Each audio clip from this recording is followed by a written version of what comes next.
તમે એમ કહો કે કરપ્શન નથી કરતા, 12 મહિના જેલમાં રહ્યા, રાજીનામું ન દઈ દેવું પડે? હવે નહીં, તમારા પૂરા થયા પ્રશ્નો નથી થયા.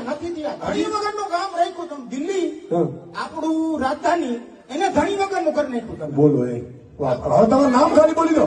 મારું નામ ભરત. એ ભાઈ મારી ભાઈ કોઈ સાંભળો. એ ભાઈ સાંભળો.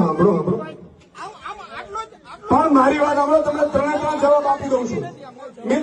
તો મિત્રો, ટ્રમ્પના પત્ની આવ્યા હતા, ભાઈ નરેન્દ્રભાઈ લઈને આવ્યા હતા.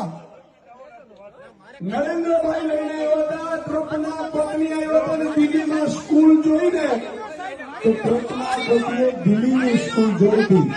આ આપણી કામની રાજનીતિ છે.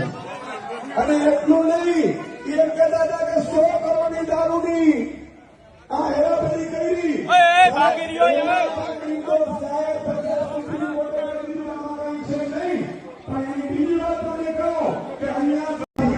શું નામ સાહેબ? ઈશુદાન ગઢવી. એ વાત કરતા હતા કે ભાઈ પાણી આમ ભરાઈ ગયું અને આમ કરપ્શન. મેં સાહેબને એ કીધું કે ભાઈ તમે કરપ્શનની વાત કરો, પાણીની વાત કરો તો 11 વર્ષ તમે આમ આદમી પાર્ટી દિલ્હીમાં હતા, રાજધાની, ભારતની રાજધાની.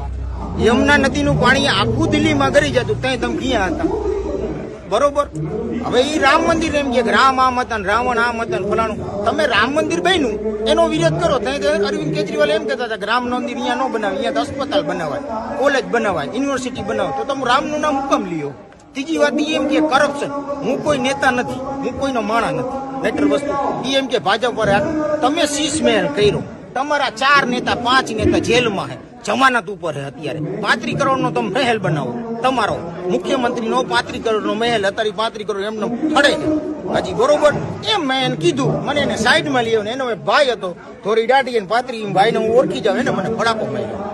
આ જ વાત, બીજું કોઈ વાત નહીં. વિરોધ કર્યો એટલે એને મને માર્યું. હવે આજ મને માર્યું, કાલ બીજાને મારશે. હવે એ એમ કહે કે ભાજપ આવી છે તેવી. અમે તમને સવાલ કરી ત્યાં તમે મારી લ્યો, મારવા ઉપર આવી જાવ. તમને મત દઈ શું થાય છે તમારું? તમે માથે બેસો, બરોબર, ત્યાં તમારું શું થાય? તમે ફરકો મળ્યો. ખાલી એક નાનો યુવાન 40 વર્ષનો તમને 2 સવાલ કરે, ખાલી સિમ્પલ ને સોબર 2 સવાલ કે તમે પંચાર રોડની વાત કરો, પંચાર રોડમાં પાણી ભરાણું, સાચી વાત ભરાણું, બરોબર. તો યમુના નદીમાં 11 વર્ષ પાણી ભરાણું દિલ્હીમાં કરી ગયું, ત્યાં તમે ક્યાં ગયા હતા? બોલો, IPS નો હાથ આમ બાઈને રહી ગયો હતો ને એને મારીને ગટરમાં નાલામાં ગાળી દીધો, તેથી તમે ક્યાં ગયા હતા? તમારો નેતા 12 મહિના જેલમાં રહ્યો ને ઇસ્તીફા નો દીધી, ધણી વગરનો. દિલ્હી રહ્યું રાજધાની, ભારત દેશની રાજધાની, 140 કરોડ પબ્લિકની રાજધાની, એમ નમ રહી મુખ્યમંત્રી વગરની, તેથી તમે ક્યાં ગયા હતા?